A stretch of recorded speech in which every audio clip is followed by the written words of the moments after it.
সেখানে check up হবে।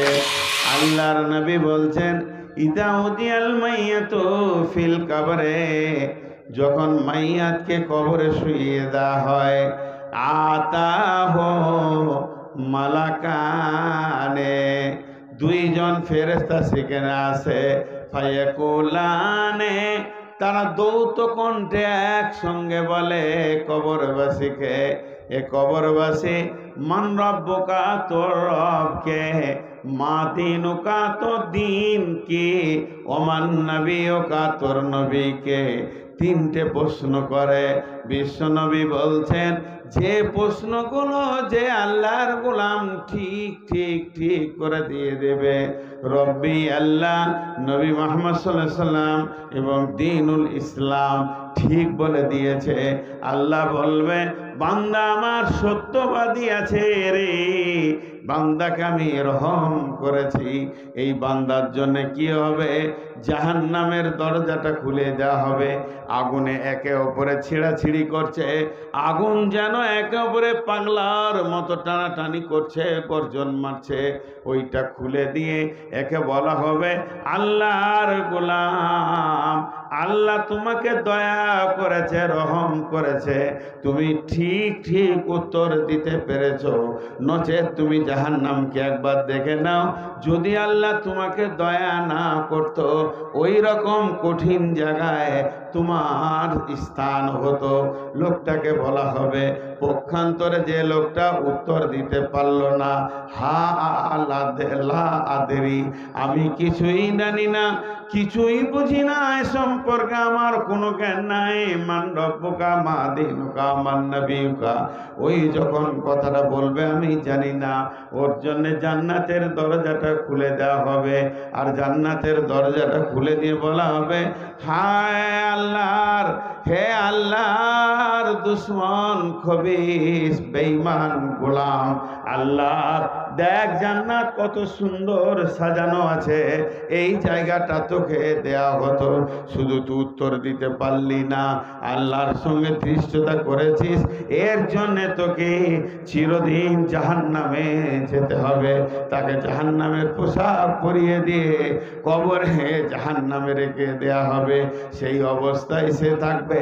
প্রত্যেকটা মানুষের জন্য তিনটে প্রশ্ন হবে, মান রব্বুকা, মা দিনুকা, ওমান নবিয়ুকা। উঠছেন কেন ভাই? 12টা বেজেছে, 12টা বেজেছে, এখনো কথা বলে না। 12টা বেজেছে, হ্যাঁ বাজে নাই, 5 মিনিট দেরি আছে। আমার হাতে ঘড়ি আছে, তাও আমি দেখছি না, আমি জিজ্ঞেস করছি। আমি আপনাদের জৈনপুরে একটা মৌলবি আছে, ওর নাম জাকির, আছে না? ওটা আমার ক্লাসে, হ্যাঁ জাকির। আমি দেওনাপুরের ছাত্র, ক্যাম্পাড়া মাদ্রাসা, তখনও আমার সঙ্গে পড়েছে, আর বাখড়াবাদের শামসুজোহা। তো আমার বয়স তখন 10-12, একদম ছেলে মানুষ। সেই জামানায় একটা মুরব্বী ছিলেন, মসজিদে নামাজ পড়তে আসতেন, খুব মুরব্বী, 114 বয়স। কত বয়স? 114। তো আমাকে যে মৌলভী সাহেব বলে, জি বলেন। ছোট ছেলে তো, পাঞ্জাবি টুপি পরে আছি, ফুড়ুক ফুড়ুক করে দৌড়ে বেড়াচ্ছি মসজিদে, নিজেকে মনে হচ্ছে মৌলবি হয়ে গেছি। তা আমার ওই চাঞ্চল্য অবস্থা দেখে বলছে বসো আমার কাছে। বসলাম। জোহরের নামাজ কখন পড়বে? জোহরের ওয়াক্ত বলো তো। যদি ঘড়ি না থাকে, যখন সূর্য মাথার উপরে থাকবে, বাহ ভালো। তো আসর কখন পড়বে? আমি বুঝি তখন আলিফ বা পড়ি। বলে আসরের সময় আসর পড়ব। আচ্ছা সব বাদ দাও, মাগরিব কখন পড়বে? যখন সূর্য ডুবে যাবে। বলে ধরো খুব মেঘ করেছে, তো জোহরের সময় সূর্য ডুবে গেছে, তুমি মাগরিব পড়লে? আমাকে বলছে মুরব্বী। আসরের সময় ধরো কালো মেঘে সূর্যটাকে ঢেকে নিলে তুমি মাগরিব পড়লে বা আমি চুপ হয়ে গেছি, মানে আমার আর দম নাই। তখন বলছে শোনো, মুরগি ঘুরছে ঘুরছে চড়ছে, মুরগি মুরগা যখন খুলনাতে ঢুকে যাবে তো জেনে নিলেও মাগরিবের টাইম হয়ে গেছে। আগেকার লোকের বুদ্ধি। তা আমি ঘড়ি না দেখে বলেছি, লোক যখন উঠবে এই এলাকার জানতে হবে 12টা বেজেছে, বিনা ঘড়িতে বলে দেবো কোন এলাকায় কি হয়। দিনাজপুরে হিলি এলাকায় লোক উঠতে লাগলে 10টা বেজেছে, ওরা 10টাই পালায়। জি, তো আপনারা একটু বসেন, দু চারটি কথা আপনাদের সামনে বলি, খুব গুরুত্বপূর্ণ কথা চলছে। আল্লাহ বলছেন, এই যে 3টে প্রশ্ন হলো, নবীজি বললেন তাহলে কবরটা হলো চেকআপের জায়গা। কবরে যে ধরা খাবে সব জায়গায় ধরা খাবে। হযরত ওসমান গনি কবরের কথা শুনে কাঁদতেন। সাহাবীরা প্রশ্ন করলেন, আমিরুল মুমিনিন, খলিফাতুল মুসলিমিন, আপনি জাহান্নামের কথাই যত না কাঁদেন, পুলসেরাতের কথাই যত না কাঁদেন, যত আপনি আখেরাতের কথা শুনে না কাঁদেন, সব থেকে বেশি আপনি কবরের কথা শুনে কাঁদেন। তখন আমিরুল মুমিনিন বলছেন, বন্ধুরে, কবর একটা এমন চেকআপের জায়গা, বর্ডারে যেমন চেকআপ চলে ওই রকম কবরে চেকআপ চলে। এহ জগতের লোক যত পরজগতে যাবে, কবরের চেকআপে যদি কেউ বেঁচে যায় তার আর কোনো চিন্তা নাই। আর কবরের চেকআপে যদি ধরা পড়ে যায় তাকে ছাড়াবার মতো কেউ নাই। অতএব কবর একটা হলো আখেরাতের প্রথম মঞ্জিল। নবীজি বলছেন প্রথম মঞ্জিল হলো আখেরাতের কবর। এই কবর থেকে যে বাঁচবে সব জায়গায় সে বেঁচে যাবে।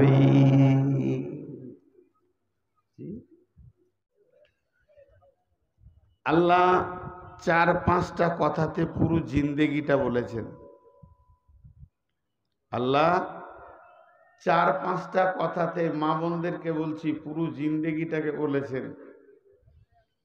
মিন আইয়ি শাইইন খালাকা, মিন নুতফাতিন খালাকাহু ফাকাদ্দারা, সুম্মা সাবিলা ইয়াসসারা, সুম্মা আমাতাহু ফাআকবারা।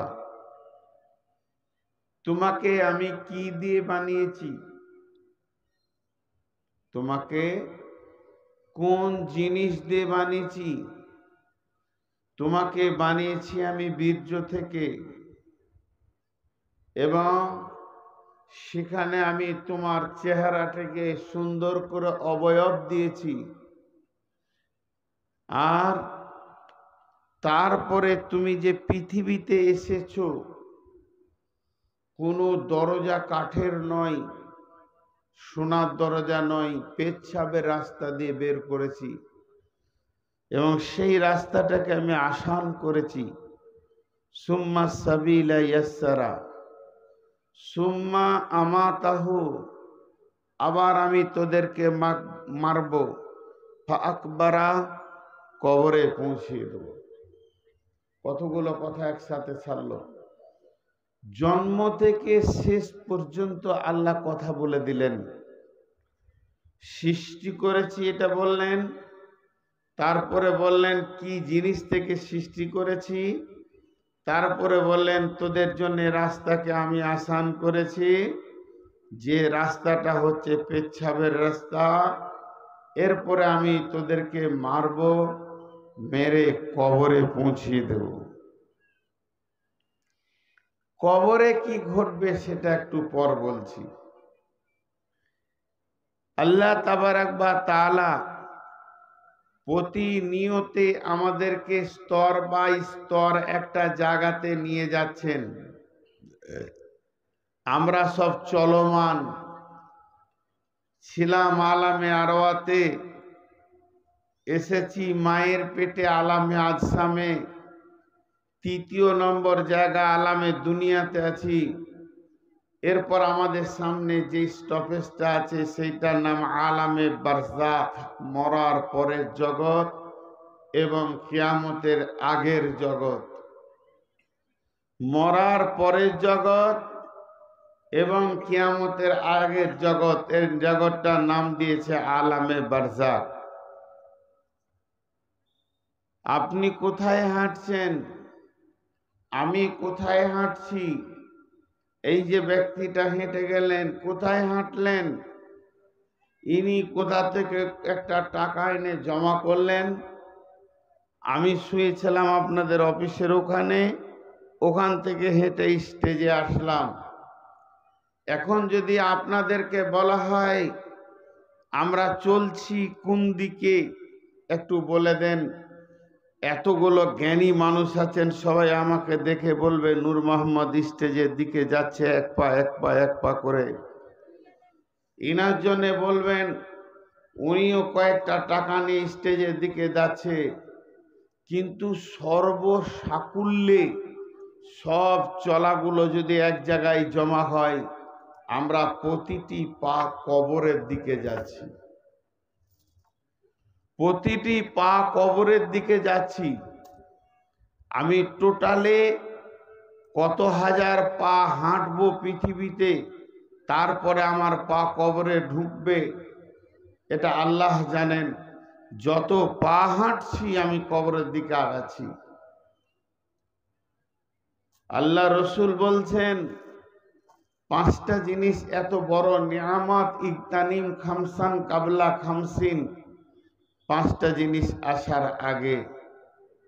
তার মধ্যে একটা বলেছেন ফারাগাকা কাবলা সুগলিকা, সময় একটা নিয়ামত, হাত ছড়ে যাওয়ার আগে। সময় দন্তস্ব ম অন্তস্থ সময়, ওয়াক্ত, ওয়াক্ত, এই সময় আর ওয়াক্তকে কেন্দ্র করে আল্লাহ গোটা গোটা সূরা কোরআনে তিনটে দিয়েছেন। একটা সূরা সময়ের নাম হচ্ছে জোহা, জোহা মানে উদীয়মান সূর্য। একটা সময়ের নাম হচ্ছে ফজর, ফজর নামে একটা গোটা সূরা আছে। একটা সূরার নাম হচ্ছে আসর, আসরের নামে একটা সূরা আছে। একটা ওকে আটকান আটকান আটকান, যে বয়সের হোক আটকান, হুট হুট হুট হুট হুট হুট চলে আসু। পর্দা বুঝে না, শরীয়ত বুঝে না। দুটার সময় আমার দিকে একটু ধ্যান দেন, আপনার অ্যাটেনশন হন। একটা দিনের শেষে, একটা রাতের শেষে সূরা। এই সূরাগুলোর যদি ব্যাখ্যা করা হয়, নামের ব্যাখ্যাটা 8 রকম ব্যাখ্যা হবে, আমি এক রকম করছি। পশ্চিম দিকে যখন সূর্য উঠে ফজরের পর, আসরের পর এই পূর্ব দিকে, আসরের পর যখন পশ্চিম দিকে ডোবে, তখন ফজরের টাইমের পর সূর্য উঠে, আসরের টাইমের পর সূর্য ডুবে। তা এই দুটি সময়কে কেন্দ্র করে আল্লাহ গোটা গোটা সূরা দিলেন কেন? এই কেনর পেছনে একটা উত্তর হচ্ছে সূর্য কথা বলে। সূর্য কথা বলে, বাংলা না ইংলিশ সব ভাষাই বলে। আওয়াজ করে না, ওর জিভ নাই, আমার মতোর কণ্ঠ নাই, চুপ থাকলেও কথা বলে। রোড সাইডে যেমন মাইল স্টোন গুলো কথা বলে, মালদা কত কিলোমিটার, কালিয়াচক কত কিলোমিটার, রায়গঞ্জ কত কিলোমিটার, ওদের মুখ নাই কিন্তু বিবেকবানকে ওরা কথা বলে দেয়। তেমনি সূর্য কথা বলে। সূর্য যখন পূর্ব দিকে উঠে, তখন বিশ্ববাসীকে বলে, হে বিশ্ববাসী, তোমরা যারা বেঁচে আছো সৌভাগ্যবান, আজকে রাত্রিতে মওত না হয়ে তোমাকে আল্লাহ বাঁচিয়ে রেখেছে, একটা চান্স দিয়েছে, তুমি তওবা করে 100 ডিগ্রি অ্যাঙ্গেলে সমস্ত গুনাহকে ছেড়ে নেকির পথে চলে এসো। আবার পশ্চিম দিকে যখন ডুবে, সূর্য একটা কথা বলে যায়, দুনিয়াবাসীরে চলে গেলাম কিন্তু বলে গেলাম, তোর জীবন থেকে একটা দিন আজকে শেষ হয়ে গেল, তুই কবরের দিকে একটা দিন আগিয়ে গেলি, একদিনের পথ তোর কবরের দিকে এগিয়ে গেল। তোর হায়াত নামে ব্যাংক থেকে যতগুলো দিন ভরা আছে, একটা দিন আজকে শেষ হয়ে গেল তোর হায়াতের দিন। অতএব এখনো তুই সাবধান হয়ে যা। সামনে রাত পেয়েছিস, রাতে আল্লাহর কাছে কেঁদে নিজেকে ঠিক করে নে, কারণ কবর তোর অপেক্ষায় আছে। জি, এগুলো কোরআন হাদিস নয়, দার্শনিকদের কথা। হাদিউজ্জামান নামে একজন দার্শনিক কয়েকটা কথা বলেছেন। হে মানুষ, এখন তুমি মাটির ওপরে চলছো দাম্ভিক ভরে, তোমাকে অল্প সময়ের মধ্যেই একদিন মাটির ভিতরে ভরা হবে।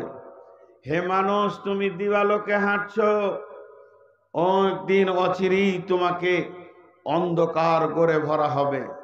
হে মানুষ, তুমি সজ্জনের ভিতরে আছো, একদিন নিরালা নির্জন কবরে যাবে। আজ তুমি অহংকার করছো, কালকে তোমার অহংকারকে চুরমার করা হবে। তুমি শরীরে গৌরব করছো, তোমার এই শরীর গলে পচে লন্ড ভন্ড হবে। তুমি আমার বুকে আজকে অহংকারের কদম ফেলছো, আমার মাটির ভিতরে তোমাকে লাঞ্ছিত করা হবে। প্রতিদিন মাটি ডাকে, এর নাম কবর। আল্লাহ কি বললেন? আল্লাহ বললেন, মিন আইয়ি শাইইন খলাকাহু মিন নুতফাতিন খলাকাহু ফাকাদ্দারা। তোমাকে কোন জিনিস থেকে বানানো হয়েছে তুমি জানো কি? তোমাকে বানানো হয়েছে বীর্য থেকে, নুতফা থেকে। তারপরে তোমার অবয়বটা সুন্দর করে আল্লাহ বানিয়েছেন। তারপরে বানানোর পর সুম্মা সাবিলা ইয়াসসারা, রাস্তাকে আসান করা হয়েছে। সুম্মা মাতাহু ফাকবারা, এরপরে আল্লাহ বলছেন আমি তোমাদেরকে মারবো, আবার কবরের ভিতরে তোমাদের জায়গা করে দিব। তার মানে কবরে যাবে না এমন একটা ব্যক্তি নাই। আল্লাহর নবী কবরের নাম আর একটা দিয়েছেন, ওই জগৎটার নাম আলামে বারজাক। বারজাক মানে মৃত্যুর পরের প্রথম স্থানের জীবনকে বলা হয়েছে। বারজাক মানে কবর হতে পারে। একটা মানুষ যখন মারা যায় তাকে কবর দেওয়া হয়, কাউকে সমাধি করা হয়, কাউকে বসে পোঁতা হয়, কাউকে দাঁড় করিয়ে পুঁতে দেওয়া হয়, কাউকে আবার মাছে খেয়ে নেয়, কাউকে কেটে বস্তায় ভরে নদীতে ভাসিয়ে দেওয়া হয়, কাউকে গুম করে দেওয়া হয়, কাউকে আবার চিতাতে শুইয়ে পুড়িয়ে দেওয়া হয়। তার মানে যে কোনো জায়গায় যেমন অবস্থা হোক না কেন, আল্লাহর নবী বলছেন ওই সময়টার নাম হচ্ছে আলামে বারজাক। এই বারজাকের টাইমে যখন মানুষকে কবরে শোয়ানো হবে, ইদা উদিয়াল মাইয়িতু ফিল কবরি আতাহু মালাকানে ফায়াকুলানে মান রব্বুকা মা দীনুকা ওয়া মান নবিয়ুকা। যখন কবরে শুইয়ে দেওয়া হবে, দুজন ফেরেশতা আসবে এবং তারা তিনখানা প্রশ্ন আপনাকে কবরের ভিতরে করবে। জি, খুব জিনিসগুলো বুঝি, আস্তে আস্তে আস্তে আস্তে আরো গভীর। আর 10 মিনিট পর গভীরতাটা বুঝতে পারবেন। বীরভূম জেলাতে একটা গোরস্থানে লেখা আছে হাই রোডের পাশে। গোরস্থানে কে বা কে লিখেছে আল্লাহ জানে। হে পথিক দাঁড়িয়ে যাও। চলমান লোককে বলছে কবরওয়ালারা, হে পথিক দাঁড়িয়ে যাও, আমাদের জন্য দোয়া করে যাও। আজ তোমরা যেখানে, কাল আমরা ছিলাম সেখানে। আজ আমরা আছি যেখানে, কালকে তোমরা আসবে সেখানে, হুঁশ করে যাও। কবরের সাবজেক্টটা কত দামি জি, কবর সাবজেক্টটা কত দামি। আলেম ওলামা বসে আছেন, জিজ্ঞেস করবেন। আমাদের টাকা পয়সা হলে কোথায় যায়? দার্জিলিং, জলপাইগুড়ি, গ্যাংটক, এগুলো ঘোরার জায়গা, টুরিস্ট। ঘুরতে গেছিলাম পশ্চিম ভারত, দক্ষিণ ভারত ঘুরে এলাম। টাকা যদি বেশি হয়, মানিস্তাতা ইলাইহি সাবিলা, একটা জায়গা যান, আল্লাহর ঘর, আল্লাহর ঘর। আল্লাহ নিজে ডেকেছেন, যদি তোমার সমর্থ হয়ে যায় এসো আমার ঘরে। যদি টাকা না হয়, কিংবা আপনি যদি ধনী হন, আজকে আমি নূর মোহাম্মদ বলে যাচ্ছি, কবর জিয়ারতের ওপরে অনেক গুরুত্ব আছে, কিন্তু আমাদের কাছ থেকে চলে গেছে। আম্মা জান আয়েশা বলছেন, বিশ্ব নবীকে আমি যখন বিছানায় পেতাম না, বিছানায় দেখতাম আমার ঘরে পালা আছে, আমার ঘরে শুয়ে আছে। গভীর রাত্রিতে দেখতাম নবীজি বিছানায় নেই। ছোট মানুষ, অল্প বয়স, মনে মনে আমি ধারণা করেছি নিশ্চয়ই না জানি নবীজি অন্য কোনো বিবির বাড়িতে চলে গেছে, আজকে আমার কাছে না এসে অন্য বিবির মুলাকাতে চলে গেছে। বিছানায় থাকতেন না, কখনো কখনো বিছানায় দেখতেন না, অর্ধরাত্রিতে উঠে যেতেন, ফজরে আগে উঠে যেতেন। আম্মা জান আয়েশা বলেন, আমি একদিন ঘুমানোর ভান করে শুয়ে থাকলাম, আজকে যদি রসুল উঠে আজকে আমি ধরে ফেলবো আধার রাতে কোন বিবির বাড়িতে যায়, কি কাজ করে। তখন আমি দেখছি গভীর রাত্রি যখন পার হয়ে ফজরের কাছাকাছি এসে গেছে, বিশ্ব নবী বিছানা থেকে উঠে বসলেন। প্রতিদিনের নেই যেমন তিনি দোয়া পড়তেন, ঘুম ভাঙার দোয়া বলে সব পড়া হয়ে গেল। আম্মা জান আয়েশা বলছেন, আমি ঘুমানোর ভান করে পড়ে আছি, নবীজিকে আমি জানতে দিছি না, আজকে ধরবো উনি কোন বিবির বাড়িতে যায়।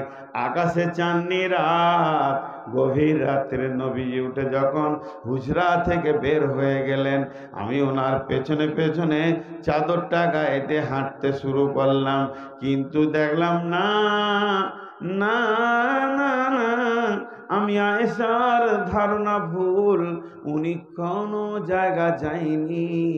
মসজিদে নববীর পাশে গারকুল বাকি, যেটাকে জান্নাতুল বাকি বলে, ওর আসল নাম গারকুল বাকি, যেখানে শহীদ সাহাবীরা শুয়ে আছেন, আল্লাহর নবী তাদের জিয়ারতে গিয়ে চাঁদনি রাত্রিতে কবরের পাশে দাঁড়িয়ে আছেন। আমি রসুলকে সুন্দর সাদা পোশাকে দেখতে পেয়েছি, অনেক সময় ধরে দাঁড়িয়ে থাকলেন, জিয়ারত করলেন, তারপরে এসে মসজিদে তিনি ফজরের সালাত আদায় করলেন। শুধু গারকুল বাকিতে যেতেন না, কখনো কখনো উঠে পূব দিকে হাঁটতে লাগতেন, হাঁটতে হাঁটতে হাঁটতে হাঁটতে 3 কিলোমিটার চলে যেতেন উহুদের প্রান্তে। 70 জন সাহাবী শুয়ে আছেন, তাদের জিয়ারতে চলে যেতেন। কবর জিয়ারত করা সুন্নতে রসুল, কিন্তু আমরা একবার আব্বা মাকে দিয়ে এসেছি, আর গোরস্থানের কাছে যাই না। একটা মজার কথা মাঝে বলে দিই, এটা হলো জৈনপুর, আমার বাড়ি থেকে 250 কিলোমিটার দূর। আমি যদি এখান থেকে দোয়া করি, আল্লাহ তুমি আমার মায়ের আমার আব্বার কবরকে জান্নাতুল ফেরদাউসের টুকরা বানিয়ে দাও, যতটা কাজ হবে, আমি যদি মক্কা থেকে করি অতটা কাজ হবে, আমি যদি চীন থেকে করি অতটাই কাজ হবে, পৃথিবীর যে কোনো কোণ থেকে দোয়া করবেন মা বাপের জন্য অতটাই কাজ হবে, আর গোরস্থানের পাশে গেলেও অতটা কাজ হবে। গোরস্থানে গেলে যে কবরওয়ালার বেশি লাভ হয় তা হয় না। গোরস্থানে গেলে কবরওয়ালাদের লাভ হয় তা হয় না, বরং যে জীবিতটা যায় তার লাভ হয়। কি লাভ হয়? গোরস্থানে যখন সে যায় তার আখিরাত মনে পড়বে, তার ধারণা আসবে গোরস্থান সম্পর্কে। আমি আপনাদেরকে দুটি গল্প শোনাবো। এখন একটা বলছি, এটা গল্প, বলবেন না যে এটা হাদিস। কালকে জিজ্ঞেস করবেন না হাদিস নম্বরটা বলে দেন। একটা গল্প বইয়ে, চটি বইয়ে পেয়েছিলাম এক জায়গায় জালসা করতে গিয়ে, যে কবরস্থানে গেলে কেমন করে দিন মনে পড়বে। হযরতে ঈসা আলাইহিস সালামকে আল্লাহ মুজিজা দিয়েছিলেন, কুম বিজিনি আল্লাহ বললেই মৃত মানুষ জীবিত হয়ে যেত। তো গোরস্থানের পাশে একটা তিন কাটা 5 কাটা একটা ছোট জমি আছে। ওই জমিটা নিয়ে দুই ভাই ঝগড়া করছে, আমার, ও বলছে আমার, ও বলছে আমার, ও বলছে আমার, খুব ঝগড়া করছে। ঈসা আলাইহিস সালাম বলছে, বাবা তোমরা গোরস্থানের পাশে ঝগড়া করছো, তোমাদের আখিরাত মনে পড়ছে না? বলে হুজুর এই জমিটা আমার, ও বলছে আমার। মাঝে একবার বলে দিচ্ছি এটা গল্প। ঈসা আলাইহিস সালাম নামটা নিলাম কেন? ওকে দিয়ে গল্পটা করা হয়েছে, লিখেছেন। কারণ কুম বিজিনিল্লাহটা কে বলবে? ঈসা আলাইহিস সালাম বলছে দাঁড়াও, ঝগড়া করিও না। গোরস্থানের কাছে গিয়ে বললেন, কুম বিইযনিল্লাহ, আল্লাহর হুকুমে দাঁড়িয়ে যাও। হে জমির মালিক, তুমি দাঁড়িয়ে যাও। জমির মালিক তখন, ওই জমিটার মালিক 7 পুরুষ কবর থেকে উঠে গেছে, যে বলছে এবার বল কার জমি, এবার বল কার জমি। এরা যদি না দেয় তুই কি জমি পাবি? ওরা দুজন বলছে তুই জমিলে, তুই জমিলে। কবরওয়ালারা বলছে বন্ধুরে, এই জমির প্রেমে কবরে গিয়ে হতাশ হচ্ছি, জমি নিয়ে তুমি প্রেম করো না, একদিন কবরে যেতে হবে। এটা হলো গল্প। আল্লাহ তাবারাক ওয়া তাআলা, রাসূল বলছেন, যখন তুমি মজলিসে উঠবে, আমি যে উঠে চেয়ারে বসলাম, বললাম আসসালামু আলাইকুম, আপনারা উত্তর দিলেন কিনা জানি না, অপেক্ষীয়মান ছিলাম। যদি আমি কারোর সঙ্গে রাস্তায় দেখা হয়, বলবো আসসালামু আলাইকুম, সেও বলবে ওয়ালাইকুম সালাম। এবার অপেক্ষা করা হলো, কিন্তু দু জায়গায় সালাম দাও। সালাম দেওয়ার পর অপেক্ষা না করে আরো কিছু কথা বলে নাও। একটা জায়গা হলো মসজিদ, মসজিদে যদি কেউ না থাকে, তুমি মসজিদ ঢোকার সময় সালাম দাও, আসসালাতু ওয়াসসালামু আলাইকা ইয়া রাসূলুল্লাহ, আল্লাহুম্মা ইফতাহলি আবওয়াবা রাহমাতিকা। ডান পাট আগে ভরে বলবেন আসসালামু আলাইকুম।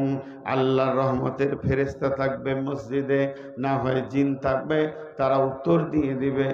আর একটা জায়গা, যখন তুমি গোরস্থানে যাবে, যেখানে আমাদের অতীতরা সব শুয়ে আছে, মা আছে, আব্বা আছে, ভাই আছে, বোন আছে, আত্মীয় স্বজন নীরব নগরে চলে গেছে, ওই জায়গায় সালাম দাও। সালাম দেওয়ার পর তুমি উত্তরের অপেক্ষা করো না, ওরা উত্তর তো দেবে না, ওদের কাছে সালামটা দোয়া হয়ে যাবে, আসসালামু আলাইকুম, আল্লাহ তোমাদের উপরে শান্তি বর্ষিত হোক। ইয়া হালাল কবরে, হে কবরবাসী, তোমাদের উপরে আল্লাহর শান্তি বর্ষিত হোক। ওয়ান্তুম সালাফুনা ও ইয়াগফিরুল্লাহু লানা ওয়া লাকুম, আল্লাহ তোমাদেরকেও মাফ করুন, আমাদেরকেও মাফ করুন, আল্লাহ তোমাদেরকেও মাফ করুন, আল্লাহ আমাদেরকেও মাফ করুন। ওয়ান্তুম সালাফুনা তোমরা আগে আগে এসেছো, ওয়া নাহনু বিল আসরে, আমরাও তোমার পেছনে পেছনে পেছনে আসবো। কবরবাসী যখন যাও, তোমরা কবর জিয়ারতে যাও, গোরস্থানে গিয়ে কিছুক্ষণ নীরব হয়ে দাঁড়িয়ে থাকো, দেখো তোমার মন আখিরাতের জ্ঞান খুলে দেবে, খুলে দেবে, খুলে দেবে। জি ভাই, উঠছে কেন একটা দুটা করে? অনেকক্ষণ বসে বসে বিরক্ত লাগছে নাকি? একটা মজার জিনিস আপনাদেরকে দেখায়, খুব খেয়াল করে দেখবেন। এখানে আপনাদের জানাজা পড়ার জায়গা রয়েছে, ওই জায়গাতে ধরেন একটা লাশ এসেছে, এখন বুঝাচ্ছি আপনাদেরকে, লাশটা এখানে আছে, ইমাম সাহেব উজু করে রেডি হয়ে গেছেন, আপনাও উজু করে কাতার দিয়েছেন, লোক এসছে 1000 কি 500, জানাজা শুরু হলো, কার জন্য দোয়া হচ্ছে? আমরা সবাই ভাবি আব্বা মারা গেছে, মা মারা গেছে, খালু মারা গেছে, ওর জন্য দোয়া হচ্ছে, জানাজাটা ওর জন্য দোয়া হচ্ছে না।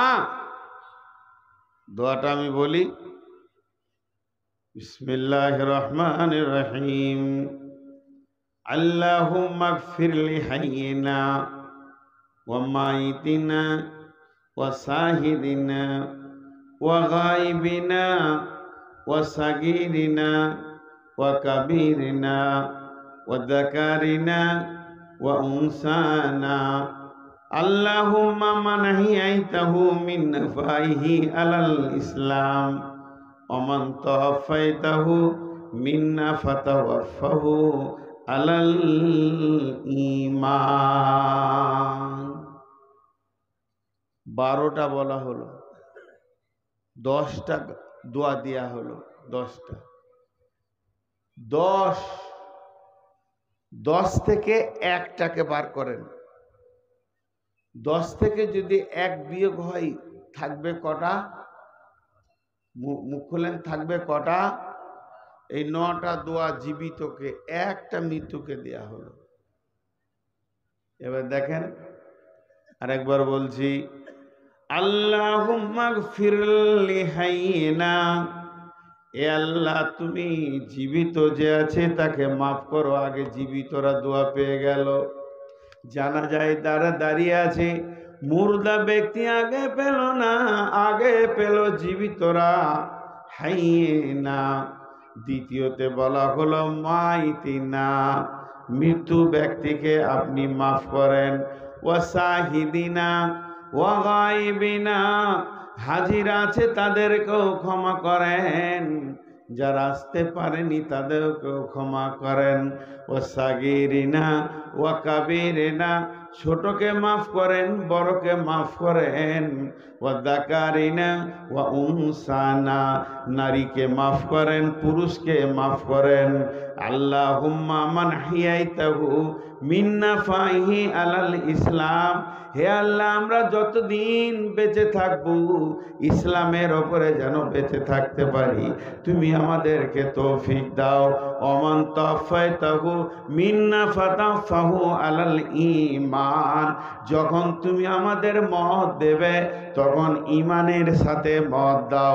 টোটাল দোয়া হচ্ছে 10টা, একটা পেছে মৃত ব্যক্তি।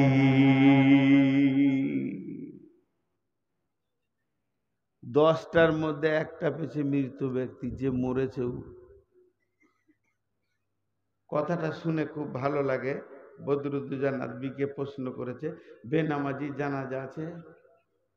আমি দেখছিলাম ইউটিউবে, বলে যে নিজের নামাজ পড়েনি তার নামাজ পড়ে কে উদ্ধার করে দিবে? যে নিজের নামাজটা নিজেই পড়েনি আর তার নামাজ পড়ে কে উদ্ধার করে দিবে, ওকে পার কে করে দিবে? আর বেনামাজিরা জানাজা কেন পড়বে? আপনাদের জৈনপুরা আছে কিনা জানি না, আমাদের বর্ধমানে আছে, আসরের পর জানাজা হবে, তো এখানে লাশ রাখা আছে, এটা মসজিদ, গোটা গাঁয়ের লোক এসে মসজিদে নামাজ পড়ছে, দু কাতার বাইরে মেহমানকে নিয়ে 1 থেকে 150টা লোক নামাজ পড়ে বের হলো, আর জানাজায় 2000 দাঁড়িয়ে গেছে। এখানে আছে এরকম? নাই। যাই হোক, আলহামদুলিল্লাহ।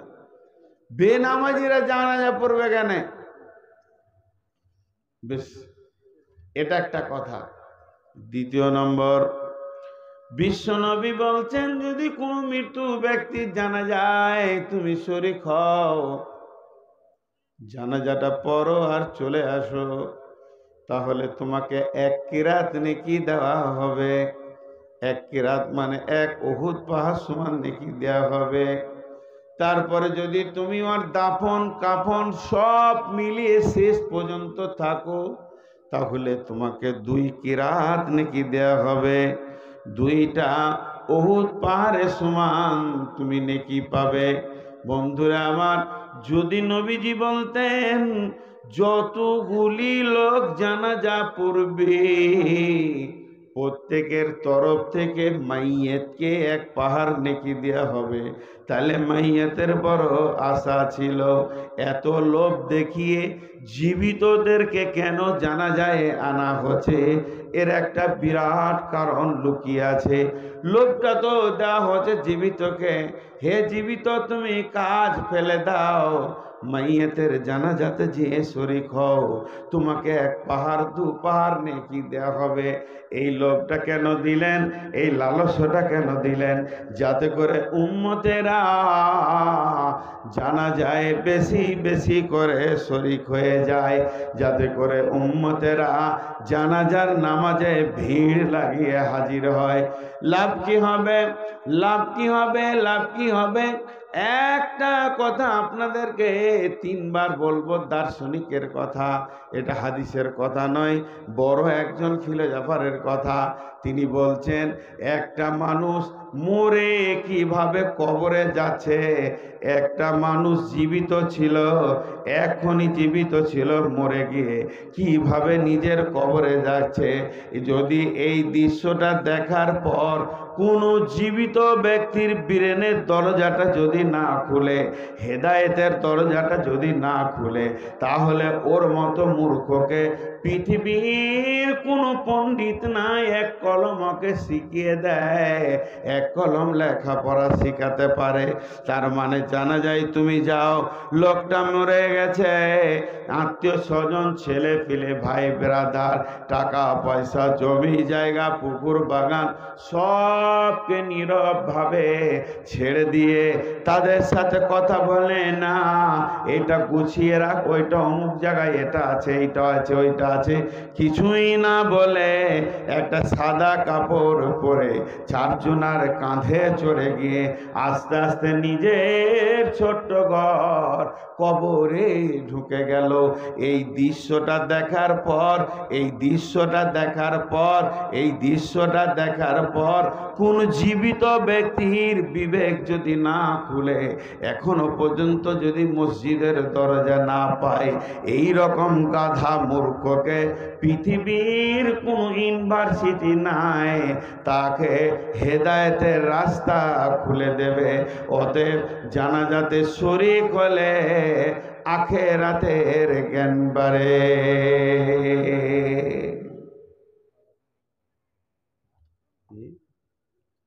12টা পর্যন্ত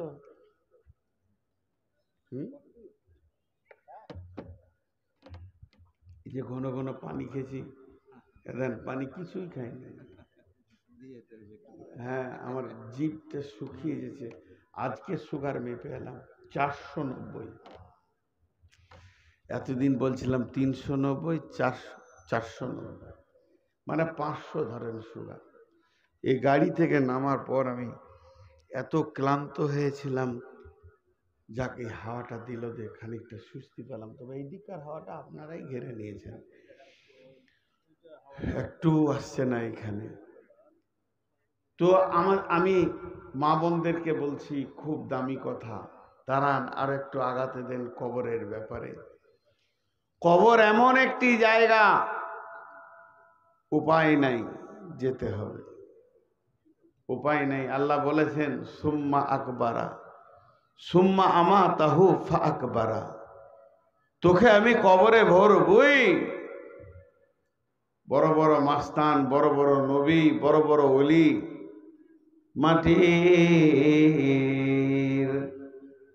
মাটির ওই কবর গৃহে শোয়াই দিলাম যারে। নবী রাসূল সাহাবা ইমাম আল্লাহর ওলি যত আছেন শুইয়া কবর গৃহে লক্ষ কোটি শত, ডাকলেও শত কেউ কখনো আসবে না হাই মাটির বিছানা ছেড়ে। মাটির ওই কবর গৃহে শোয়াই দিলাম যারে, শোয়াই দিলাম যারে। আপনারা বর্ডার এলাকার লোক খুব ভালো বুঝবেন, ভিতরের লোককে বুঝাতে সময় লাগে। ওই দিকটা বাংলাদেশ, এদিকটা ভারত। মৈদিপুর হলো কাস্টম গেট। এই গেটটাকে ক্রস করতে গেলে দুবার, দুই জায়গায় তিনবার চারবার চেক আপ হবে। প্রথমে এইদিকে চেক করবে কাস্টম, তারপরে করবে বিএসএফ, তারপরে করবে বিজিবি, তারপরে করবে কাস্টম, তারপরে আপনি বেরিয়ে যেতে পারবেন। বন্ধুরা আমার, কবরটা একটা চেক আপের জায়গা। দুনিয়া থেকে যারা আখেরাতের পথে যাত্রা শুরু করেছে, এহ জগৎ থেকে পরজগতে যারা যেছে, তাদের জন্য কবর হলো একটা ইমিগ্রেশনের জায়গা। সেখানে চেক আপ হবে। আল্লাহর নবী বলছেন ইদা উদিয়াল মাইয়াতু ফিল কবরে, যখন মাইয়াতকে কবরে শুইয়ে দেওয়া হয়, আতাহু মালাকানে, দুইজন ফেরেশতা সেখানে আসে, ফায়াকুলানে, তারা দৌত কণ্ঠে একসঙ্গে বলে কবরবাসীকে, এ কবরবাসী, মান রব্বুকা, তোর রবকে, মা দিনুকা, তোর দিন কি, ওমান নবিয়ুকা, তোর নবীকে। তিনটে প্রশ্ন করে। বিশ্বনবী বলছেন যে প্রশ্নগুলো যে আল্লাহর গোলাম ঠিক ঠিক ঠিক করে দিয়ে দেবে, রব্বি আল্লাহ, নবী মুহাম্মদ সাল্লাল্লাহু আলাইহি সাল্লাম এবং দ্বীনুল ইসলাম ঠিক বলে দিয়েছে। আল্লাহ বলবে বান্দা আমার সত্যবাদী আছে রে, বান্দাকে আমি রহম করেছি। এই বান্দার জন্য কি হবে? জাহান্নামের দরজাটা খুলে দেওয়া হবে। আগুনে একে অপরে ছিঁড়াছিঁড়ি করছে, আগুন যেন একে অপরে পাগলার মতো টানাটানি করছে, গর্জন মারছে। ওইটা খুলে দিয়ে একে বলা হবে আল্লাহর গোলাম, আল্লাহ তোমাকে দয়া করেছে, রহম করেছে, তুমি ঠিক ঠিক উত্তর দিতে পেরেছো। নচেত তুমি জাহান্নামকে একবার দেখে নাও, যদি আল্লাহ তোমাকে দয়া না করতো, ওই রকম কঠিন জায়গায় তোমার স্থান হতো। লোকটাকে বলা হবে, পক্ষান্তরে যে লোকটা উত্তর দিতে পারল না, হা লা আদেরি, আমি কিছুই জানি না, কিছুই বুঝি না, এ সম্পর্কে আমার কোনো জ্ঞান নাই, মান রব্বুকা, মা দিনুকা, মান নবিয়ুকা, ওই যখন কথাটা বলবে আমি জানি না, ওর জন্য জান্নাতের দরজাটা খুলে দেওয়া হবে। আর জান্নাতের দরজাটা খুলে দিয়ে বলা হবে, হায় আল্লাহর, হে আল্লাহর দুশ্মন, খবিস, বেঈমান গোলাম, আল্লাহ দেখ জান্নাত কত সুন্দর সাজানো আছে, এই জায়গাটা তোকে দেয়া হতো, শুধু তুই উত্তর দিতে পারলি না, আল্লাহর সঙ্গে ধৃষ্টতা করেছিস, এর জন্যে তোকে চিরদিন জাহান্নামে যেতে হবে। তাকে জাহান্নামের পোশাক পরিয়ে দিয়ে কবরে জাহান্নামে রেখে দেয়া হবে। সেই অবস্থায় সে থাকবে। প্রত্যেকটা মানুষের জন্য তিনটে প্রশ্ন হবে, মান রব্বুকা, মা দিনুকা, ওমান নবিয়ুকা। উঠছেন কেন ভাই? 12টা বেজেছে, 12টা বেজেছে, এখনো কথা বলে না। 12টা বেজেছে, হ্যাঁ বাজে নাই, 5 মিনিট দেরি আছে। আমার হাতে ঘড়ি আছে, তাও আমি দেখছি না। আমি জিজ্ঞেস করছি। আমি আপনাদের জৈনপুরে একটা মৌলবি আছে, ওর নাম জাকির, আছে না? ওটা আমার ক্লাসে। হ্যাঁ, জাকির।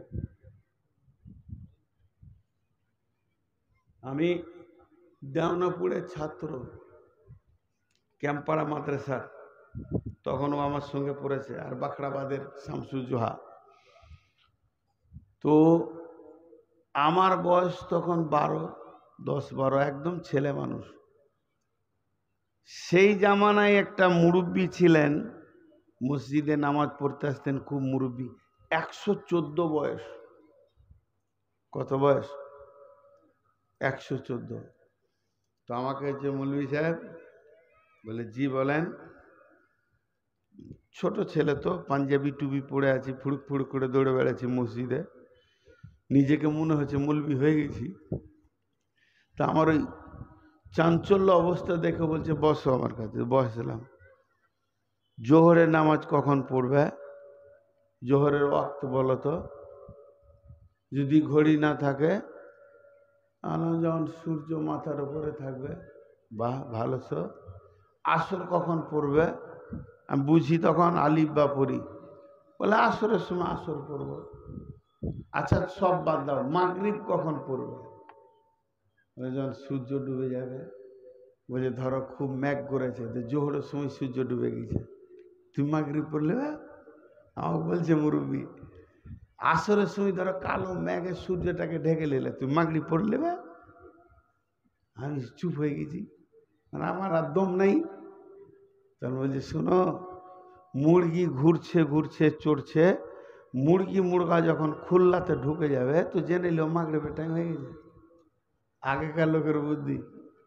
তা আমি ঘড়ি না দেখে বলেছি, লোক যখন উঠবে এই এলাকার, জানতে হবে 12টা বেজেছে। বিনা ঘড়িতে বলে দেবো কোন এলাকায় কি হয়। দিনাজপুরে হিলি এলাকায় লোক উঠতে লাগলে 10টা বেজেছে, ওরা 10টাই পালায়। জি। তো আপনারা একটু বসেন, 2-4টি কথা আপনাদের সামনে বলি, খুব গুরুত্বপূর্ণ কথা চলছে। আল্লাহ বলছেন, এই যে 3টে প্রশ্ন হলো, নবীজি বললেন, তাহলে কবরটা হলো চেকআপের জায়গা। কবরে যে ধরা খাবে, সব জায়গায় ধরা খাবে। হযরত ওসমান গনি কবরের কথা শুনে কাঁদতেন। সাহাবীরা প্রশ্ন করলেন, আমিরুল মুমিনিন, খলিফাতুল মুসলিমিন, আপনি জাহান্নামের কথাই যত না কাঁদেন, পুলসেরাতের কথাই যত না কাঁদেন, যত আপনি আখেরাতের কথা শুনে না কাঁদেন, সব থেকে বেশি আপনি কবরের কথা শুনে কাঁদেন। তখন আমিরুল মুমিনিন বলছেন, বন্ধুরে, কবর একটা এমন চেকআপের জায়গা, বর্ডারে যেমন চেকআপ চলে, ওই রকম কবরে চেকআপ চলে। এহ জগতের লোক যত পর জগতে যাবে, কবরের চেকআপে যদি কেউ বেঁচে যায়, তার আর কোনো চিন্তা নাই। আর কবরের চেকআপে যদি ধরা পড়ে যায়, তাকে ছাড়াবার মতো কেউ নাই। অতএব কবর একটা হলো আখেরাতের প্রথম মঞ্জিল। নবীজি বলছেন, প্রথম মঞ্জিল হলো আখেরাতের কবর। এই কবর থেকে যে বাঁচবে, সব জায়গায় সে বেঁচে যাবে।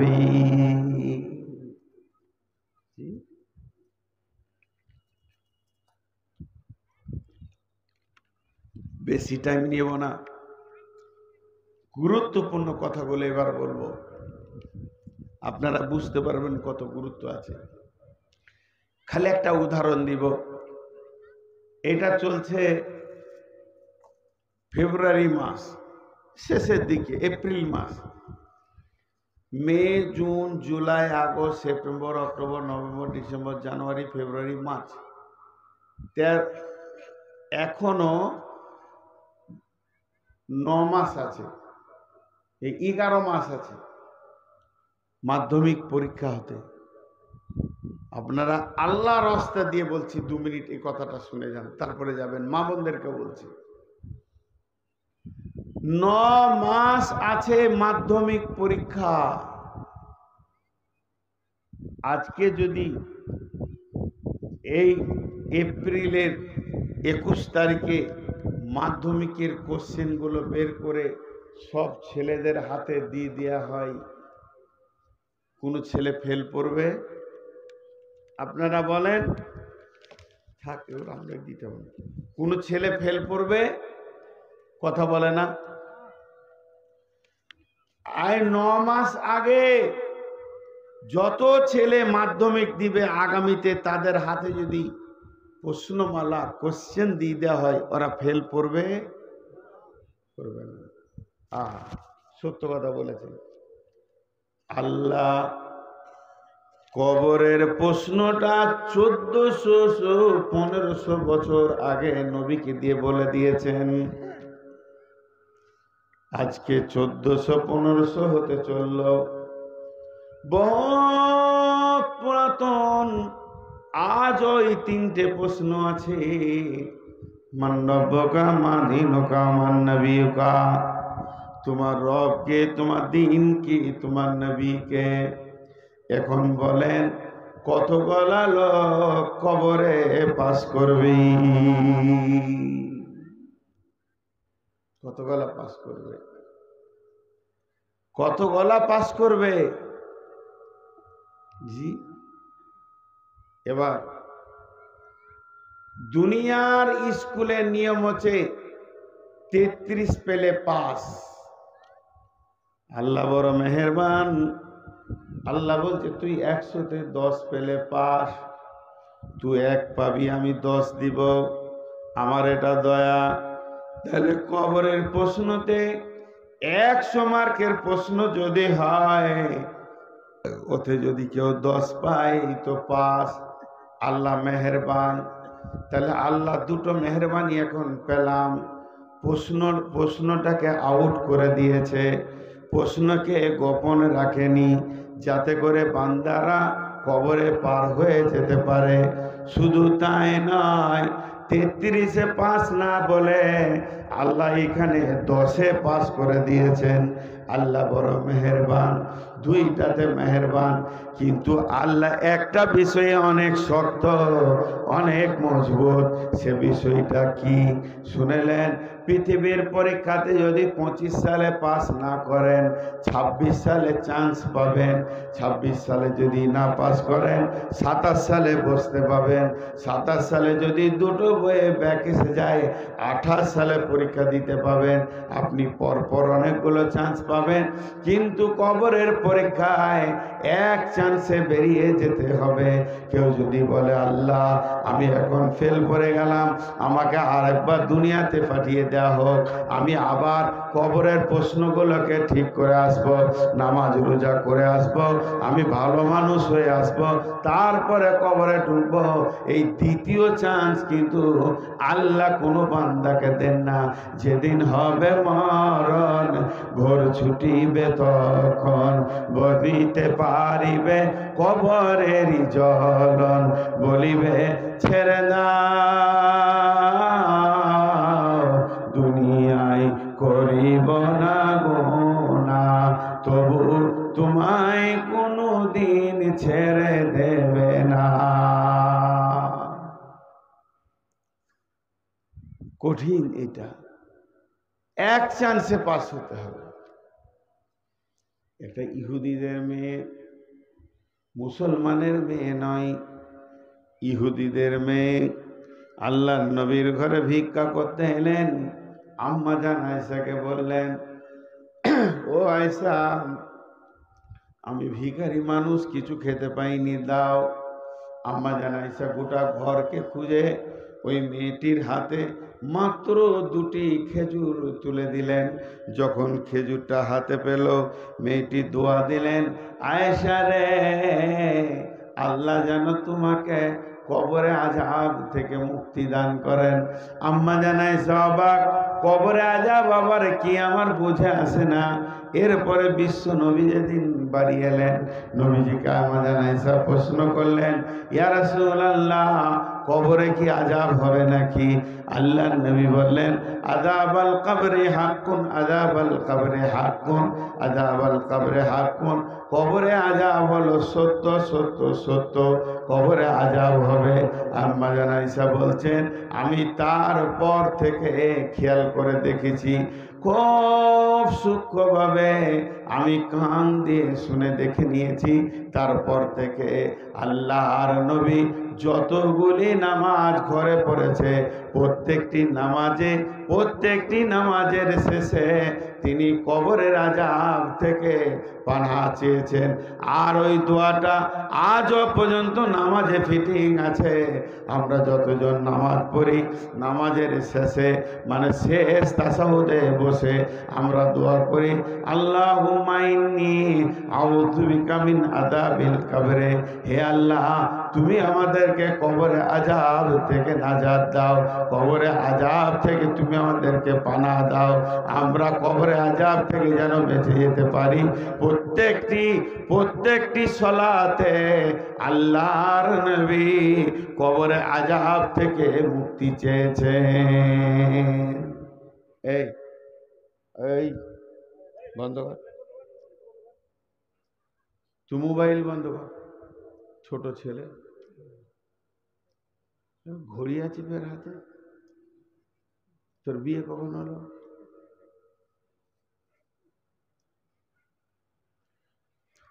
বিশ্ব নবী পর্যন্ত কবরে আযাব থেকে মুক্তি চেয়েছেন। যারা নামাজ পড়েন তারা বুঝতে পারবেন, শেষ তাশাহুদে বসে এই দোয়াটা করা হয়, আল্লাহুম্মা ইন্নী আউযু বিকা মিন আযাবিল কবরি ওয়া আউযু বিকা মিন ফিতনাতিল মাসিহিদ দাজ্জালি ওয়া আউযু বিকা মিনাল মাহিয়াই ওয়াল মামাতি আল্লাহুম্মা ইন্নী আউযু বিকা মিনাল মাসামি ওয়াল মাগরাম। এই দোয়া করা হয়। কবরে আযাব কত শক্ত, কবরে আযাব কত শক্ত ভাইরা আমার। এবার প্রশ্ন কটা? তিনটি। মান রব্বুকা, মা দীনুকা, মান নবিয়ুকা। তোমার রব কে, তোমার দিন কি, তোমার নবী কে? উত্তর কে দিবে? আমার তো মুখস্থ আছে, রব্বি আল্লাহ, দীনুল ইসলাম, নবী মুহাম্মদুর রাসূলুল্লাহ সাল্লাল্লাহু আলাইহি ওয়াসাল্লাম। আমার মুখস্থ আছে, আমার মুখস্থ আছে, আমি উত্তর দিয়ে দেবো। যার নাই সে কি করে দেবে? তাহলে লিখে নিতে হবে আলেমের কাছ থেকে, যে সুন্দর করে মুখস্থ করে নেবেন, উত্তর দিয়ে দেবেন। জি না, উত্তরটা কিভাবে দেবেন এটা এবার বলে দিই। এটা মনে করলেন প্রাইভেট চলছে। মান রব্বুকার উত্তর কিভাবে হবে? আল্লাহ তাবারাক ওয়া তাআলা সমস্ত মানুষকে যখন সৃষ্টি করলেন তখন বললেন, আলাস্তু বিরব্বিকুম, আমি কি তোমাদের প্রভু নই? জান্নাতুল ফেরদাউসে হযরতে আদম আলাইহিস সালামকে আল্লাহ নিজের হাতে বানালেন। আদমের পিঠে হাত দিলেন, সমস্ত আত্মাগুলো তৈরি হয়ে গেল। কিয়ামত পর্যন্ত যত নবী, ওলি, গাউস, কুতুব, চোর, ডাকাত, বেঈমান যত মানুষ আসবে, সব মানুষ একসঙ্গে জন্ম নিয়ে নিল। আল্লাহ ওদেরকে সামনে বলছেন, আলাস্তু বিরব্বিকুম, হে আত্মা তোমরা বলো আমি কি তোমাদের রব নই? সবাই তখন বলল একই সুরে, কলু বালা, হ্যাঁ আপনি আমাদের রব। সবাই যখন বলে দিল কলু বালা, আপনি আমাদের রব, তাহলে আল্লাহ পড়িয়েছেন রব। আল্লাহ ইতিহাস পড়াননি, বিজ্ঞান পড়াননি, ভূগোল পড়াননি, বাংলা পড়াননি, ইংলিশ পড়াননি। আল্লাহর ক্লাসটা ছিল রব। তাই কবরের প্রথম প্রশ্ন হলো রব। কেউ যদি বলে আমি জানি না, আল্লাহ বলবে আমি নিজে ক্লাস করেছি, কোরআনে লিখে দুনিয়াতে পাঠিয়ে দিয়েছি, তোদের মনে থাকবে কিনা এর জন্য নবী দিয়ে পাঠিয়েছি। অতএব যে পৃথিবীর বুকে আল্লাহকে রব মনে করবে, আল্লাহ ছাড়া অন্য কাউকে সাজদা করবে না, ও আলা রব্বিহিম ইয়াতাওয়াক্কালুন, সে আল্লাহর উপরে ভরসা করবে, ভয় করবে তো আল্লাহকে করবে, চাইবে তো আল্লাহর কাছে চাইবে, কাঁদবে তো আল্লাহর কাছে কাঁদবে, সাজদা করবে, সাজদায় অঝর নয়নে যিনি কাঁদবে আল্লাহর কাছে কাঁদবে, সব কিছু যে আল্লাহকে সঁপে দিবে, ওই ব্যক্তিটা বলবে হ্যাঁ আল্লাহ আমার রব। জি ভাই, আমি কোথায় শেষ করবো?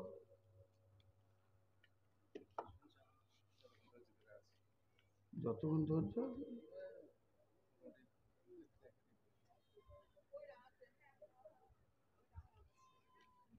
লোক উঠছে, থাকতে থাকতে কিছু কালেকশন করে দেওয়া, তাহলে দেখে যাবেন,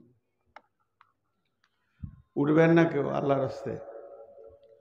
তাহলে প্রথম প্রশ্নের উত্তরটা কি দিবে? যে আল্লাহকে রব মনে করে নিয়েছে, সারা জীবন আল্লাহকে রব মনে করে নিয়ে তার কাছে সাজদায় পড়ে আছে, কারো কাছে আর সাজদা করে নাই, আমাদের রব আল্লাহ।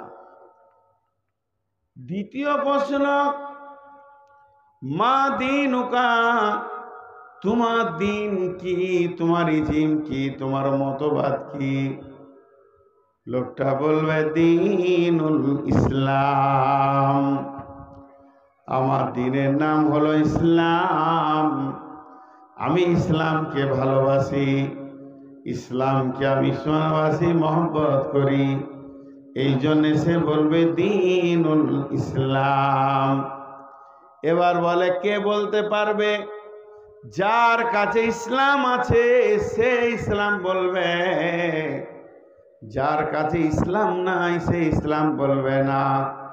যে জীবনে ইসলামের আইনকে মেনে চলেছে, ইসলামের নিয়মকে মেনে চলেছে, ইসলামের কানুনকে মেনে চলেছে, ইসলাম ছাড়া অন্য জায়গায় পা বাড়ায়নি, তাকে পৃথিবীর কোনো ধর্ম ভালো লাগেনি, আল্লাহর মনোনীত দিন ইন্নাদ্দীন ইনদাল্লাহিল ইসলাম, ইসলামের রুলস, ইসলামের নিয়ম, ইসলামের প্রসিডিওরের উপরে যে নিজের জিন্দেগিকে চালিয়েছে, ওই লোকটা বলবে আমার দিন হলো ইসলাম। ইসলাম একটা মতবাদের নাম, ইসলাম একটা মতবাদের নাম, একটা ইজিমের নাম। যেমন রব, রব মানে কি? রবের আবিধানিক অর্থ হলো পালনেওয়ালা। পালনেওয়ালা, আপনাকে আমাকে পালছে কে? সুখে কে, দুঃখে কে, রোগ দেন কে, রোগ সুস্থ করেন কে, আমার জীবনটা কার হাতে, কে আমাকে এত বড় করলো? দার্শনিকদের তর্জমাটা রবের আমি বলে দিই আপনাদেরকে, অনস্তিত্ব থেকে অস্তিত্ব দিয়ে আনুপাতিক হারে যিনি চাহিদা মিটান তিনি আমাদের রব, তিনি আমাদের রব, অন্য কেউ রব নয়। ভাইয়া উঠিয়েন না, আমি খুব বেশি 15 মিনিট আছি, একসঙ্গে উঠবেন, ওটাই ভালো লাগবে। 12:30 ছাড়বো। মা বোনেরা আপনারা ওখানে যারা গেছেন ভলেন্টিয়ার, চাদরে ব্যাপক হারে দিতে থাকেন, আজকে কবরেরই কথা চলছে। ওই লোকটা রব বলবে আল্লাহকে, অটোমেটিক মুখ থেকে বের হয়ে যাবে যার ভরসা আল্লাহর উপরে। দিন ইসলাম, ইসলামের একটা নিয়ম আছে, আপনাদেরকে একটা উদাহরণ দিচ্ছি শুনেন। জৈনপুরের মেয়ে আপনার কালিয়াচক কলেজে পড়ে, আর মালদার কোনো ছেলে পড়ে, উদাহরণটা মন দিয়ে শুনবেন, ওদের দুইজনে মনে মেল হয়ে গেল, দুইজন দুইজনকে বিয়ে করবে। ফ্যামিলিতে জানানো হলো, ছেলের বাপ নারাজ, মেয়ের বাপ নারাজ, ওই ছেলেকে জামাই করব না, ওকে বাড়িতে উঠতে দিব না। মেয়ের বাপ বলছে, আর ছেলের বাপ বলছে ও মেয়েকে বউ করব না। এরা দুজনা বুঝে নিল আর আমাদের বিয়ে হবে না। তখন দুইজনে যুক্তি করলো, চলো স্কুল থেকেই কেটে পড়ি। মেয়েটা মায়ের যা ছিল সামান্য চুরি করে নিয়ে গিয়ে ছেলেটা কিছু নিয়ে দুইজন ভেগে গেল। কোথাও চলে গেছে, কাকদ্বীপ চলে গেছে, কুচবিহার চলে গেছে, কোনো একটা জায়গায় আছে। ছেলের বাপ খালি বলছে আসুক, ওকে কাটবো দিল দিয়ে ভাসাবো, ও ছেলে আমার দরকার নাই। ওই রকম ছেলে ঘরে আমি উঠতে দিব না, ওকে কেটে নদীতে ভাসাবো। মেয়ের বাপ ও একই কথা বলছে, কাটবো দিল দিতে ভাসাবো। যখন 6 মাস চলে গেল, রাগটা নাই, ছায়ে পরিণত হয়ে গেছে, আগুন আর নাই। হঠাৎ মেয়ে একদিন ওর মাকে ফোন করছে, জুমার দিন খেয়াল করেছে যে আব্বা জুমা পড়তে যাবে, এই সময় মা একা থাকবে, তো কথাটা বলে নি। আধ ঘন্টা ধরে কথা বলে মা বিটিতে খুব কাঁদলে। জিজ্ঞেস করলে কি করছিস? বলে কুচবিহারে আছি। ওখানে কি করছিস? আমরা দুজনাতে প্রাইভেট পড়ায় একটা ঘর ভাড়া নিয়েছি, আছে। হয়ে গেল। আস্তে আস্তে আস্তে আস্তে আস্তে একটা বছর গেল। বছর যেতে যেতে দ্বিতীয় বছর চলছে, রাগ সব মিটে গেছে। একদিন মেয়ে নিজের বাড়িতে চলে এলো ছেলেটাকে সঙ্গে করে নিয়ে। এবার দুই ফ্যামিলি দেখছি এরা অনেক দিন হয়ে গেল, দুই ফ্যামিলি তাদেরকে মেনে নিল। ছেলের মা বাপ বলছে এই মেয়েটা আমাদের বৌমা, এটা আমাদের বেটা। মেয়ের মা বাপ বলছে এটা আমাদের জামাই, এটা আমাদের বেটি। দুই ফ্যামিলির মধ্যে লেনদেন, চলাফেরা, উঠা বসা, খাওয়া দাওয়া শুরু হয়ে গেল। এবার বলেন ইসলাম বলে একটা জিনিস আছে। ইসলাম বলছে তোরা মেনে নিলি, আমি ওদেরকে মানলাম না। এইটা নাম ইসলামের ভলিউম, এটাই হলো ইসলামের প্রতীক চিহ্ন। আমি মানলাম না, ওরা স্বামী স্ত্রী লয়, ওরা জিনা করনেওয়ালা, জেনা করনেওয়ালি। আমার আইনে আসতে হবে, ওদের দুইজনকে 100 করে মারতে হবে, দুইজনকে বছরের জন্য স্থানান্তরিত করে দিতে হবে, কোনো যোগাযোগ থাকবে না। তারপরে বিয়ে পড়াতে হবে, তবে আমি ইসলাম মানব। ওরা স্বামী স্ত্রী। তার মানে ইসলামে শুরু থেকে শেষ পর্যন্ত একটা নতুন রাস্তা এবং নিয়ম আছে। তার বাইরে চললে ইসলাম তাকে মানবে না, মুসলমান বলবে না। অর্থাৎ যে ইসলাম নামে রোডটা ছেড়ে দিয়ে অন্য রোডে চলছে, ওর মুখ দিয়ে কবরে বেরোবে না। আমার দিন ইসলাম কোনোদিন বের হবে না, কোনোদিন বের করতে পারবে না। ও হা আলাদরি বলবে। আর যে লোকটা সারা জীবন ইসলামের নিয়মের উপরে চলেছে, ইসলামকে নিজের নীতি মনে করে নিয়েছে, ইসলামকে নিজের জীবনের প্রসিডিওর মনে করে নিয়েছে, ও কবরে বলবে আমার দিন ইসলাম। এই যে পানিটা, এবার কবরে 3য় নম্বর প্রশ্ন। 2টো প্রশ্নের উত্তর শিখিয়ে দিলাম। সারা জীবন আল্লাহর উপরে ভরসা করে চললে সে বলবে আমার রব আল্লাহ। সারা জীবন ইসলামের আইনকে মাথার উপরে মেনে নিলে সে বলবে আমার দিন ইসলাম। এবার বলবে তোমার নবী কে? মান নবিয়ুকা? নবী মুহাম্মদ রাসূলুল্লাহ সাল্লাল্লাহু আলাইহি ওয়াসাল্লাম। আপনাদেরকে চিল্লাইতে হবে না, আমার হাতের দিকে তাকানোর উত্তর দেন। এই যে বোতলটা আছে, এর ভিতরে পানি আছে। এই পানিটা আমি পান করছি, জিভে দিচ্ছি, জিভটা শুকিয়ে যাচ্ছে। 500 সুগার হলে যেটা হয় শুকিয়ে যাচ্ছে। জিভে দিচ্ছি। তো আপনাদেরকে জিজ্ঞেস করছি, এই পানিটা আমি পান করতে পারবো? বুঝতে পারেনি মনে হয়, এরা বুঝতে পারে যে সবজি চুবজি, এই পানিটা পান করতে পারবো? বলে না, পারবো কি না? কি বলছে বলেন? আপনি তো এখানে থাকেন, কোনো সাউন্ডই নেই। জোরে বলেন, জোরে বলেন। এই পানিটা পান করতে পারবো? ঠিক করে বলেন, এই বোতলের পানিটা পান করতে পারবো? আর পারবো না। ডান হাতে ছিল তখন পারছিলাম, বাঁ হাতে এলো তখন পারলাম না। কে করেছেন এটা? নবী মোহাম্মদ রাসূলুল্লাহ সাল্লাল্লাহু আলাইহি সাল্লাম। ডান হাতে পান করো, বসে পান করো, দেখে পান করো, 3 শ্বাসে পান করো, বিসমিল্লাহ বলে পান করো, আলহামদুলিল্লাহ বলে শেষ করো। 1 গ্লাস পানিতে 6টা সুন্নত আছে। বাম হাতে যখনই এলো আর আমার পারমিশন নাই, আমি দায়বদ্ধতা আছি, রসুলের কাছে আমি দায়বদ্ধতা আছি, তাকে আমি নবী বলে মেনে নিয়েছি, তাহলে আমি দায়বদ্ধতা আছি, আমি বাম হাতে পান করতে পারবো না। যে লোকটা সারা জীবন রসুলের সুন্নতকে ফলো করে করে করে করে করে চলেছে, আল্লাহর নবী সুন্নতগুলোকে মেনে চলেছে, এখানকার সুন্নতগুলোকে রেখে দিয়েছে, চলাফেরা উঠা বসার সুন্নতগুলো ঠিক আছে, খাওয়া দাওয়া পেশাব পায়খানা সুন্নতগুলো ঠিক আছে, ওই লোকটি বলবে আমার নবী মুহাম্মদুর রাসূলুল্লাহ সাল্লাল্লাহু আলাইহি ওয়াসাল্লাম। আমি আপনাদের কাছে সমাপনী দিতে চলেছি।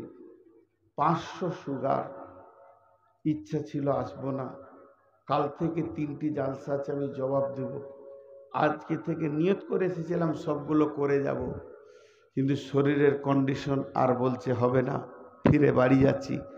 ওদেরকে জবাব দু, কালকে নাই, পরশু আছে, তারপর দিন আছে, আর তারপরের দিন আছে, 3টে আছে। 3টির মধ্যে একটা পুলিশ ক্যান্সেল করে দিয়েছে, জালসা করতে দেবে না, ওর বেশি মানে পাছা পাকামো আর কি, বেশি বুঝে, ওয়াকফ সম্পত্তি নিয়ে ঝামেলা হয়ে যাবে।